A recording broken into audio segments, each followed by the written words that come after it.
Bom dia, meus amores. Bom dia. Tudo bem? Então vamos lá, né? Bom, ontem foi a reunião com os pais, tá? Tá tudo bom, graças a Deus, né? A tia Rose conversou com os pais sobre vocês. Vocês estão fazendo as atividades. Falei para os pais qualquer dúvida que tiver para procurar, conversar com a tia Rose para tirar dúvida, tá ok? Tá bom? Então vamos lá. Bom, página 87, língua portuguesa, tem aqui. Lembra que no caça-palavras, para vocês encontrar as palavras, então com CH, qual foi as palavras que vocês encontraram? Olha lá, cachorro, chico, cachorrada, cachorrinho, chuvisco, chuva, chuvarada, chocadeira, chumbos e chocolate. Foram essas as palavras que vocês encontraram, né? Então tá bom. Fizeram também a história, né, que você criou, não foi? Da produção de texto, né? Do personagem, você e o cachorro. Lembra que o cachorro tinha superpoderes e que ele ouve as pessoas, os humanos conversarem? Esse é o texto que vocês iriam fazer, não é? Então tá bom. Agora eu vou ler um outro texto para vocês, que é o 12, tá? Que se chama O Rato da Cidade e o Rato do Campo. Então vamos lá. Certo ratinho da cidade resolveu banquetear um compadre que morava no mato e convidou-o para o festim, marcando lugar e hora. Veio o rato da roça e logo de entrada muito se admirou com o luxo do seu amigo. A mesa era um tapete oriental e os manjares eram coisa papa fina, queijo do reino, presunto, pão de ló, mão benta, tudo isso dentro de um salão cheio de quadros, estatuetas e grandes espelhos de moldura dourada. Muito chique o lugar onde ele fez. Puseram-se a comer. No melhor da festa, porém, ouviu-se um rumor na porta. Incontinente, o rato da cidade fugiu para o seu buraco, deixando o convidado de boca aberta. Não era nada. O rato fujão logo voltou e prosseguiu no jantar. Mas, ressabiado, de orelha em pé, atento aos mínimos rumores da casa. Daí a pouco, novo barulhinho na porta e nova fugida do ratinho. O compadre da roça franziu o nariz. Sabe do que mais? Vou-me embora. Isso por aqui é muito bom e bonito, mas não me serve.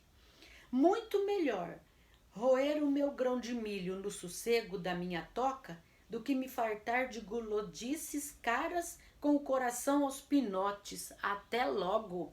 E foi-se. Então, o que aconteceu? Vamos ver.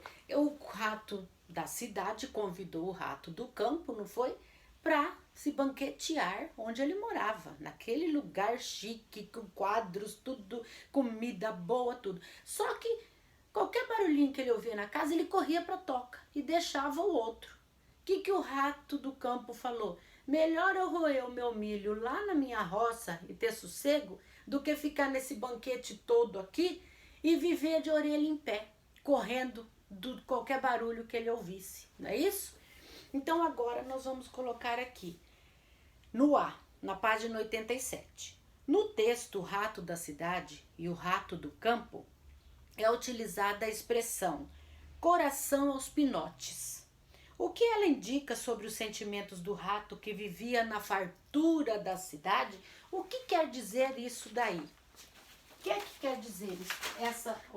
O que quer dizer essa expressão? Quase caiu o livro da mão da tia Rose. O que quer dizer essa expressão? A expressão coração aos pinotes, que ele falou, né? A expressão coração aos pinotes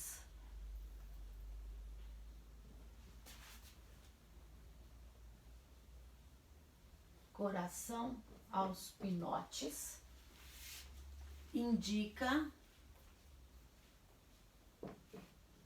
o quê? que o rato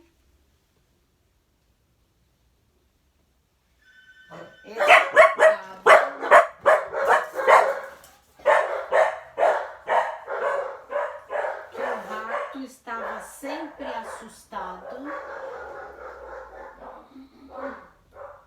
e com medo. Isso quer dizer o quê? Que o rato estava sempre assustado e com medo. Então ele vivia com o coração aos pinotes, não é isso? Ele vivia com o coração aos pinotes. Então ele vivia o quê? Sempre assustado e com medo. Tá vendo? Bom, agora nós vamos para a página 88, na letra B. Separe as sílabas das palavras a seguir. Veja o exemplo. Banquetear. Então, nós vamos separar as sílabas. Banquetear. Aqui, compadre. Olha lá. Então, vamos separar essas sílabas. Compadre. Compadre. A outra, presunto. Do jeito que eu estou falando, eu vou separar. Presunto. A próxima, prosseguiu. Olha essa regra. O S, um para essa sílaba e o outro na outra, ó. Prosseguiu.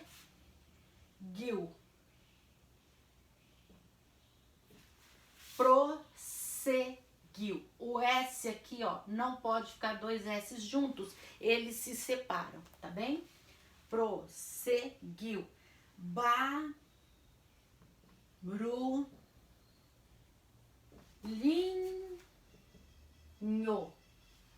Barulhinho. A próxima. Sossego.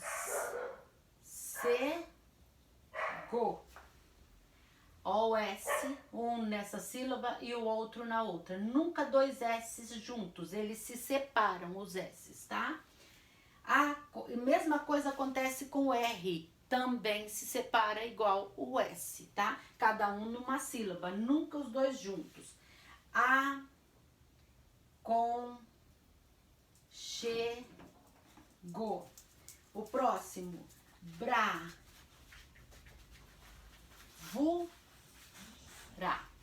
bravura, tá? Então, compadre, presunto, olha, prosseguiu. O S, dois S, cada um numa sílaba. Barulhinho, sossego, ó, cada S numa sílaba. Aconchego, bravura, tá? Agora, vocês vão reescrever a fábula O Rato da Cidade e o Rato do Campo.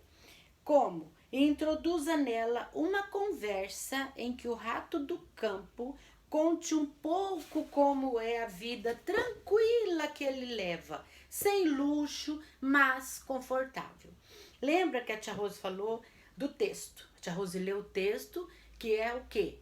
Dois ratos, um da cidade e outro do campo. O rato da cidade fez uma festa e banqueteou, fez um banquete daqueles com comidas boas, né? Para o rato do campo ir até lá e conhecer o luxo onde ele vivia.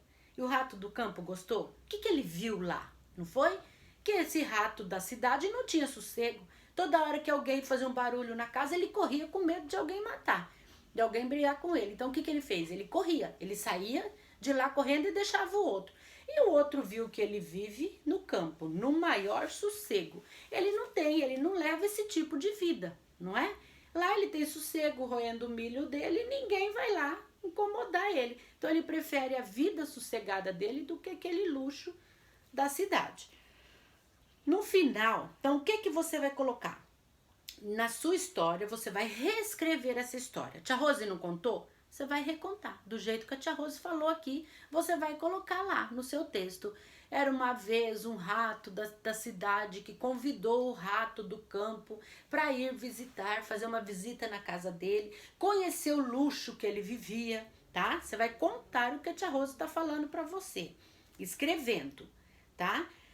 Você vai colocar uma conversa em que o rato do campo conta um pouco como é a vida tranquila que ele leva.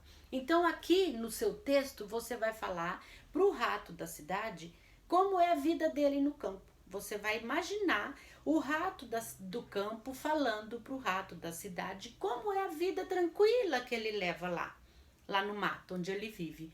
Como que ele vive? Como que ele vive tranquilo? Alguém fica atrás dele? Então você vai colocar no seu texto uma fala do rato do campo contando a vida tranquila que ele leva, tá? Sem luxo, mais confortável. Ele tem o luxo que tem o rato da cidade? Não, ele não tem aquele luxo lá, não. Mas ele tem uma vida confortável, uma vida tranquila, sem aquele luxo. Então você vai imaginar qual é a vida tranquila dele, sem o luxo. Como que ele vive? Você vai contar aqui, você vai imaginar alguma coisa e você vai colocar aqui, tá? No final da sua história, o rato do campo deverá tentar convencer o amigo a abandonar a vida nervosa que ele leva na cidade. Então ele vai falar como ele vive, que lá ele vive muito bem, que lá ele não vive correndo de ninguém. Você vai colocar isso na sua história. Você vai inventar uma coisa para ele convencer o rato da cidade a ir morar no campo. Vai falar para o rato da cidade os benefícios que ele tem lá. Que ele não tem, ele não leva aquela vida de luxo não, mas que também ele não tem esse sofrimento, essa correria, não é? Essa aflição, não é? Essa assustado, com medo, vivia sempre com o coração aos pinotes. Isso daí ele não vive. Então ele vai convencer, no seu texto, ele vai convencer o amigo, o rato da cidade, a ir morar no campo com ele. Ele vai contar para o rato da cidade alguma coisa que o rato da cidade vai ficar feliz, ele vai querer ir morar lá. Então ele vai convencer o amigo a morar lá. Ele vai falar o quê? O que que você vai colocar na sua história, tá bom? Então você vai colocar na sua história alguma coisa que ele vai falar, ah, eu quero ir lá pro campo, lá no campo tem assim, assim, assim, ah, eu quero ir para lá. Então você vai convencer o rato da cidade a ir morar no campo com o rato do campo, tá ok? Bem bonita a sua história. E ao terminar, confira a ortografia das palavras que você costuma ter mais dúvida ao escrever. Tenho dúvida? Procura o dicionário. Olha o dicionário para escrever corretamente, tá bem? Se necessário, consulte o professor. O professor agora quem é? É o dicionário, né, tia Rose? Então, na hora que eu for escrever alguma coisa e eu tiver dúvida, o que a tia Rose falou? Pega o dicionário, pesquisa lá no dicionário, tá ok? Então, olha, façam o seu texto com bastante capricho, imagina a história na sua cabeça. Ah, eu vou escrever isso. Eu vou imaginar uma história e vai colocar a história que você imaginou no papel, tá ok? Você vai escrever a história que você pensou, tá legal? É assim que a tia Rose quer ver a sua história depois, bem bonita, bem criativa. Você não se esqueça que você não escreve para você ler, você escreve para outra pessoa ler e a outra pessoa que está lendo tem que entender o que você quis dizer, tá? Não esquece disso. Então eu fiz o meu texto, fez o texto, volta lá, lê de novo o seu texto para ver se quem for ler vai entender o que você quis dizer, tá legal? É assim que a gente escreve, para outras pessoas lerem, não para mim. Eu escrevo sempre para um leitor, eu escrevo sempre para outra pessoa ler, tá ok? Então você vai escrever para quem ler? Para mim, para tia Rose. Então eu vou ler sua história depois e eu tenho que entender o que você quis dizer, tá legal? Então tá bom, vamos à próxima aula. Beijos!